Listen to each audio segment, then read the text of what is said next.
Real quick, man. Real quick. I want to get your opinion on this Stephen A. Smith backtrack. Did you hear about that already? Yeah, I've seen what happened. I've been following the story too close. I haven't done a segment on it, but I've been following it very vaguely. Yeah, I want to follow it because I kind of like the fact that there are sports people and pop culture people that are trying to get into politics, because it also allows us to get a little bit more into today's shit. I like sports. I like sports. I love the drama. I like the politics behind sports. And I also like the fact that when they get into politics, it actually exposes, it's just petty, but like Stephen A makes like a bunch of contradictory arguments in his sports logic. And when he's talking about politics, the contradictions get exposed because he uses the same logic. And it like, yeah, you can make the one-off one-liner, but then you got to get called back on again and give an explanation for that one-liner. And then you got to give an explanation for the next explanation. And eventually it catches up with you in a way that the sports cycles don't necessarily catch up with you. Like whenever his like rampaging against Kyrie Irving, everybody forgot about that. Everybody forgot where him and remember it was Jay Will, Max, and Keyshawn Johnson had a show together, and Jay Will went at Stephen A because of how his treatment of Kyrie Irving versus Aaron Rodgers. And he was like, and now, given everything we know, he's like, yeah, you're kind of wrong about it. And he's like, why? So why do you have this energy for Kyrie and not this energy for Aaron Rodgers? And he was going at Stephen A. And guess what happened? Him and Max and Keyshawn lost their show. Not even a month or so later. So, but that was like a political issue. That was why. But now you fast forward, no one talks about the way that Stephen A treated Kyrie, right? But politics don't work like that. They'll remember.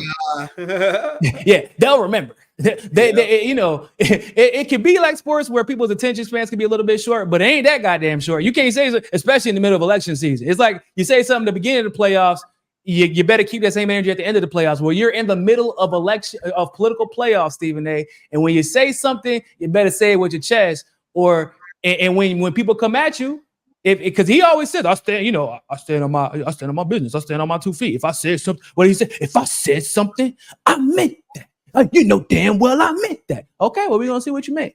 To touch on something that I made news about just a few days ago. Let me say this, ladies and gentlemen.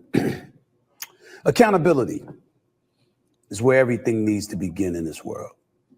It's something I say quite often. I certainly never hesitate to hold folks accountable when mistakes or mishaps occur. So I'm certainly not about to run from it myself.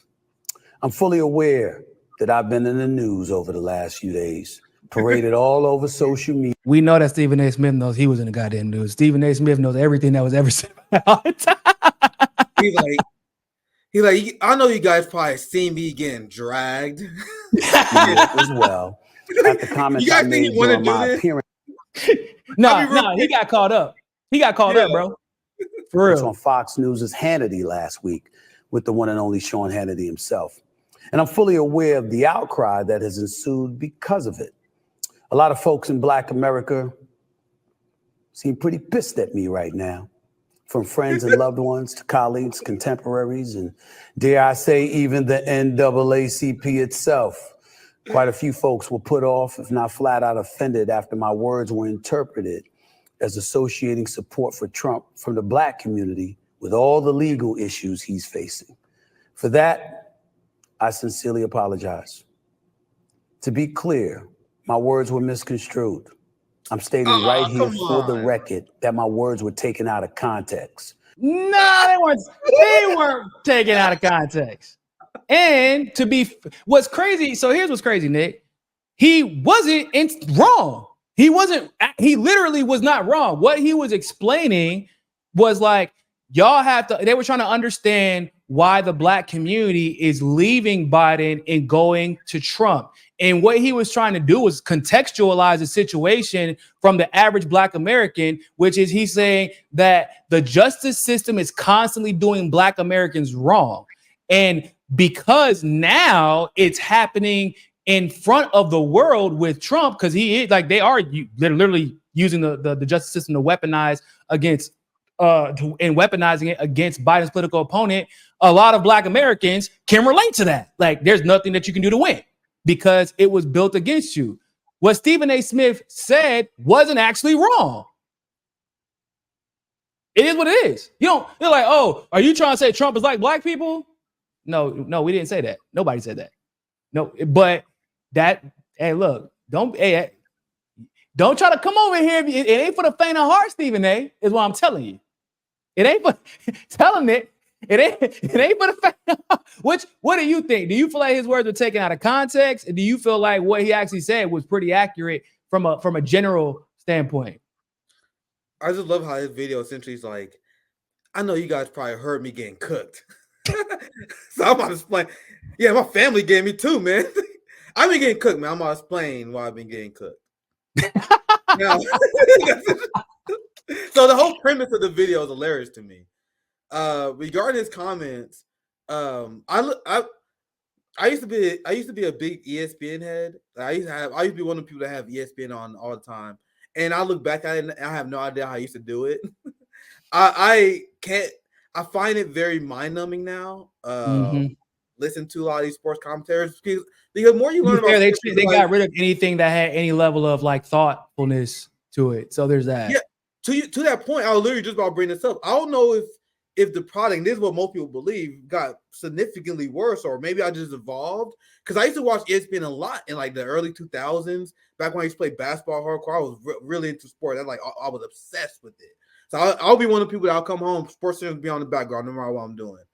I don't know if it got worse, but bro, like sports commentary, my brother, he obsessed with the NFL. I got everyone I know is obsessed with sports. So I'll see these shows on. Like, bro, why y'all watch this? You guys realize this analysis is so basic. It's Stephen A. Smith. I'll make my point shorter here. So Stephen A. Smith is one of the great examples of what I'm talking about here. Because I used to be obsessed with watching sport analysis. Then all of a sudden this guy named Stephen A. Smith pops up. And he gives the worst basketball analysis I ever heard in my life. And I remember catching this guy early. I'm talking about like in the mid 2000s. Maybe my timeline a little off. Maybe he's no, you're correct. It was around the time that old boy got drafted. Kwame Brown got drafted. That's when he got basically Stephen A got uplifted in ESPN because he was part of the effort to get rid of the one and done rule. So he went around, excuse me, not the one and done rule, the skip college rule. So he went around criticizing Kwame Brown on college campuses. Are you serious? Oh my God. No, that's a real thing. That's how he got his, because that's not who he was. No one can give a damn about Stephen A. Smith. Then he went around and criticized an 18-year-old boy and they used Kwame Brown as a poster child for getting rid of the one and done rule. Or excuse me, not the one and done rule, for bringing in the one and done rule and getting rid of skip college. Because they weren't able to do it anymore, really. Or excuse me, they weren't able to do it before. Because bro, Kevin Garnett skipped college, Dwight Howard skipped college, Kobe Bryant skipped college. Sean Bradley skipped college. J.R. Smith skipped. Like you're talking about hoopers, Lou Will, six man. Like Hooper skipped college, and so they finally got somebody. And even though Kwame had the potential, they had to make sure that he failed. And every single mistake that he made, they highlighted and they used Stephen A. Smith to do it. And that's how he got his position. Yeah. Dude, I had no idea that how Stephen A. got started, but that showed how deplorable he is. Because I remember this debate. And the people arguing for that 1 year, and I think they were successful, right? But the people arguing for this 1 year rule is fucking extremely nefarious. This debate is so disgusting because what are they going to gain? Because, well, technically they should be in school for extra year. What do they gain in the extra year? The only thing you're stopping them from doing is making money. No, I want you guys to understand, everything is rooted on money. The people making this argument, they wanted stars to go to the NCAA so the NCAA will make money. Literally. The NCAA was and they were trying to make the argument it was a developmental thing, but it really wasn't. Yeah, it made no sense at face value. And so these people were making this argument that was absurd. And I can make a very long argument. I'll spare you guys that it was rooted in anti-blackness. Like this idea of sending niggas to school first before they make millions. But that's a long argument. I'll spare you guys. But it was a ridiculous argument. They were like, we got to send them to school for a year. Why? They about to go to the NBA and make millions. Why would they have to go to school to study for a year? They will already be set. They only doing this so the NCAA will make money. You broke something to me. I didn't know that how Stephen A. got started. I'm going on vague memory. And bro, because you got to think about who they lost. So, for example, Kobe Bryant was going to go to UNC. Oh, yeah. Bro, like, so, you know what I'm saying? Kevin Garnett, they lost Kevin Garnett. And like, bro, all the people that, and like, yeah, there's a few people that skipped college that were like, didn't pan out. But the people who did, the Kobe's, the Kevin Garnett's, the Dwight Howards, the NCAA, and you're talking about rookies of the year, instant playoff success type players. And they're like, but we just lost out on all that damn money for real. Yeah. So yeah, it was a conspiracy. Yeah, to get back to my other point, because you broke news, I didn't know he was part of that, but this is one of the reasons why I got away from sports commentary, because I heard Stephen A. Smith during an early time of his career, and I'm like, okay, this guy's definitely not about to last. Like, he's like the worst commentator I ever heard in my life, like ever. Yeah. And then years went on, and he only got bigger and bigger. You guys understand the horror? I was thinking like, okay, this guy, a year at most. And then this guy becomes a superstar celebrity, giving his opinions about combat sports. Oh, you in my domain now, brother. You guys understand that? Nick, you're an independent, you're an independent media. I don't know why you're surprised by that. We see this all the time. What are you talking about? Like, oh yeah, he'll be done tomorrow. Oh, okay, he has 1 million subscribers now. And he's even stupider than he was 2 years ago. How did this happen? Yes, that's what happens. Yeah, I'm like, okay. I ignore all the sports commentary because combat sports is my domain. Okay, you know what I mean? I dabble in basketball, I dabble in international football, soccer, you know what I mean? But I love combat sports, UFC, boxing. I watched the fight with Ryan Garcia was fucking amazing last weekend. Yeah, I even love pro wrestling because I admire the athleticism and the skill it takes to cut promo. Like anything combat sports, I fucking love. I'm like, all right, I can just ignore this guy. Then all of a sudden, he's giving breakdown on UFC fights now, saying the dumbest things I ever heard in my life. All of a sudden, he's talking about boxing, and you can't ignore this guy. And I'm like, okay, he dominated. Who was it that, really quick, I don't want to interrupt, but who was it that he said he went into the fight and he looked like he was unprepared, like he didn't, I don't remember what fight it was. I just know this man has never given a smart sports fighting breakdown. He has given the worst fighting breakdowns I've ever seen, like almost like your drunk uncle talking about fighting. The overall point I'm making like a long point here. He was commentating in basketball. I avoided him, like, because I just avoid things that annoy me. I would tune you out. Okay, I'm not watching basketball commentary no more. It's ruined.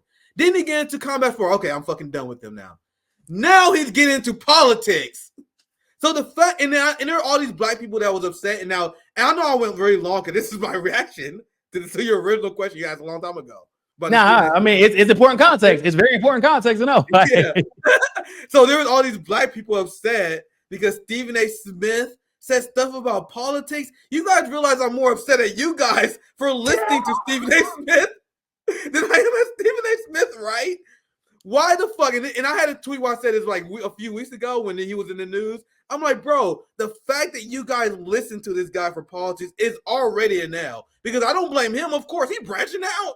He's doing his damn thing. How much? Bro, hey, that's fact. He's like, y'all dumb enough to take him seriously. Y'all. I'm not talking about you, Niko, but I'm talking about his base. It's talking about his consumer base. It's your fault that we gotta deal with this guy, and the fact that he believed that he's confident to talk about politics, because everything I see him talk about politics related is just as dumb as sports. Now, regarding this segment, his analysis on regarding why black people may be more sympathetic to Trump, that is about as good as it's gonna get, and even that not even a great analysis like compared to what we say, because I would say there's a lot more you got to add to the table, because we actually have a standard of low expectations for him. For him even saying that, we're like, wait, what?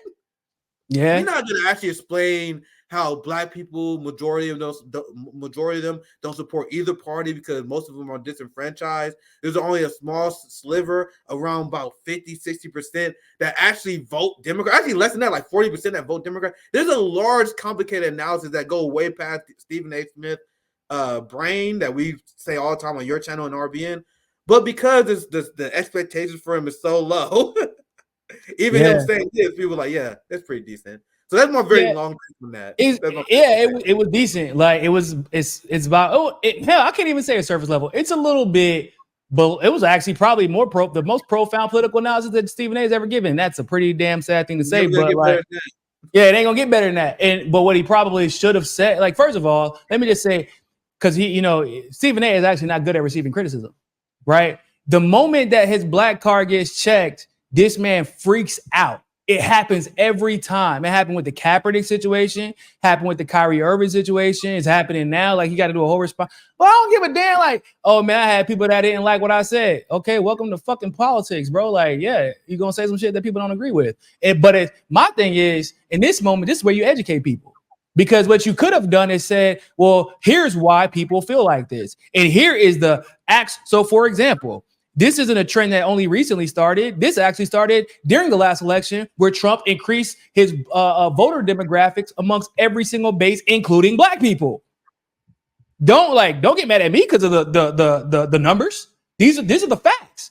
He could have done that, but now to me, what it makes it look like is oh no, you're doing the Sean Hannity show because you wanted clout. You said what you said because you wanted clout. And now that it's backfired on you, you don't actually have a legitimate, genuine, logical analysis to challenge the people who are challenging you. So instead of staying on business, you're backtracking. That means you don't need to be doing this. Because that just shows me, like you said, just about a sports analysis. You weren't doing it because you actually have a genuine political analysis. You were doing it to get followers for your podcast. You were doing it to get more views. You were doing it to get one of your little late night positions on Fox News or CNN. He was riding that train where like Michael Rappaport now is jumping on the Trump train. A lot of popular celebrities have switched and left Biden, and a lot of them have went to Trump for various reasons because they see how popular he is. But last time they hated him because it was popular to hate him, and they like Biden because all the celebrities like Biden. So you don't have any conviction, and that shit might work in sports, but it ain't gonna work here. I mean, who knows? It could, but if you're gonna backtrack like this, if you backtracking every time you get called out, that's what's gonna happen. People are going to be like, why would I watch you if you don't even stand on business? You just going on and saying whatever you say and then saying it was taken out of context. It wasn't taken out of context. They may have misunderstood you, but it wasn't taken out of context. You did say that. Yeah.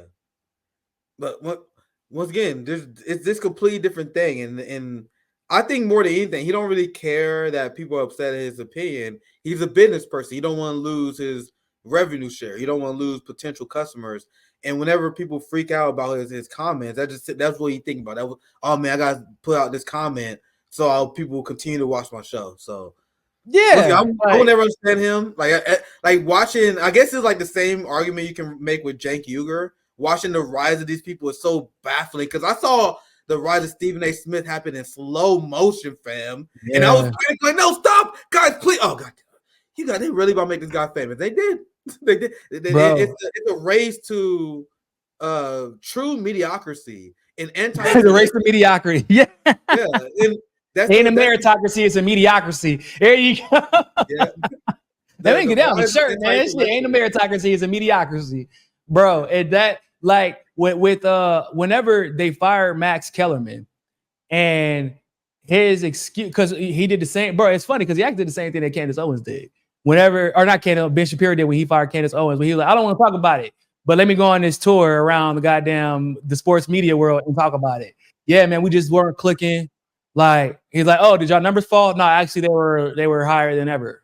Oh, well, we are like YouTube. Nope, they were higher too. It's just the chemistry was falling, and you could see in the audience feeling like that. No, the audience was saying, damn, why you keep cutting Max off? Damn, why you keep talking to Max like you crazy? Damn, why you keep talking to Max like he didn't graduate from Columbia University? Why? Like Stephen A., it was very obvious that he was intimidated by Max because like for like little shit that you wouldn't, once again, it goes back to his little weird not black enough complex that he has. Anything hip hop, Max knew all about it. Anytime it was time to advocate accurately for black issues with black athletes, Max could give you the context. He would advocate on the right side, and he would always be pro-athlete, whereas Stephen A. would generally be pro-organization. And sometimes Max would be and step in and have to educate Stephen A. on black history. Stephen A. for black, like HBCU. Go ahead. Sorry, I didn't mean to interrupt, but didn't he speak out against the Cowboys owner when I'm trying to remember the exact. There was a big scandal. Whenever he was the picket line, not the picket line. The whenever they were integrating schools and Jim, what the hell is his name? Yeah, Jerry Jones. Jerry Jones was like on the white side shouting down the yeah. So he was shown to support racist policies, and it was dug up, and all these black athletes, a lot of people were speaking up against Jerry Jones, and you want to know who was there to defend him? Stephen A. He was like, "He's my good friend. What's happening to him is unfair." It's a pattern of behavior where he's an institutionalist that will always side with institutions over the people. And I would never understand how someone like this gets support. Like, he's such a bootlicking. Once again, the institution style thinking really rubs me the wrong way. I will never understand how people like that. Bro, and I can see, and I used to try to explain it to my friends, like, because I could, and probably because of what we do, I could see what was happening from a mile. I'm like, he doesn't like Max because Max is way smarter than him. And it's intimidating to him. He's supposed to be the star of the show, and Max is hitting him with arguments and logic that he can't process in real time. And it's instead of just giving Max his flowers, he literally attacks him. Oh, you want to use these big words because you went to Columbia University. I'm like, that's a weird insult. I don't know. Mind you, Stephen A. always tries to use these goddamn scramble words to try and prove how smart he is. And it's like, But he came at Max all the time, and then Max gets fired from the show, and he does end up on another show. But he got fired from that too, or the whole show got canceled because of ESPN and Disney firing all those people. But my point was, like, he then goes and gets Shannon Sharp, right? Which was probably smart because he knew Shannon was more popular than him. He's like, if he isn't more popular now, he's going to be, and he is at this point. Shannon started 2 podcasts after Stephen A. Smith started his podcast. Both of those podcasts are blowing his podcast out the water. Both of them. And every time Shannon comes on First Take, he's blowing him out the water too. But it's different when he can say, oh, well, Shannon's a former football player. Shannon was already doing this. But when it's a white boy who didn't play sports, who kind of came from a similar background as far as they were both journalists, they were both radio show hosts, then they both became analysts, and Max is actually, truthfully, he was better and more entertaining. Stephen A. didn't want that. It's different if Shannon does it. Now because if you got clout, oh boy, Stephen A., he'll grab onto that clout, boy. Hold on tight. He like, take me with you. I was with my buddy Jared Jones. I was sitting courtside with so-and-so. I was talking on the phone. I was sending the text message to, like, bro, we don't really care. We don't really care. I don't know why. Like, he's always looking for validation. And so, but the reason I bring that up is because that's what happens in independent media.